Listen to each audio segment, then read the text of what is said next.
अच्छा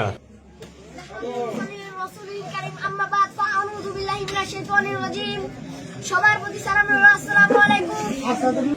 ठीक है। আমাদের মাঝে উপস্থিত রয়েছেন আমার প্রিয় মোহাম্মদ বাবুল হাসান ভাই এবং কি আমার সামনে উপস্থিত আছেন মোহাম্মদ রুহুল ভাই এবং কি আমাদের জুনিয়র দলের সুপারস্টার দলের সভাপতি আছেন মোহাম্মদ মেরাজউদ্দিন কাকা, আরো আছেন জুনিয়র সুপারস্টার দলের সহ সভাপতি মোহাম্মদ রাহিম হাসান এবং কি আমাদের জুনিয়র দলের সেক্রেটারি মোহাম্মদ শরীফ হাসান, তিনিও উপস্থিত আছেন।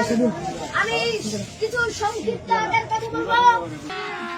अभी मजा आएगा ना भिड़ो। বিগত 17 বছর যাবত অত্যাচার হয়েছে ঠিক কিলোমিটার হয়েছে এবং কি মারধর হয়েছে, বিএনপির প্রতিবাদ করতে গেলে 200 হয়েছে বলেন ঠিক কিলোমিটার। আমার ভাইরা 24 গণ অভ্যুত্থানের ছাত্র ভাইদের শহীদের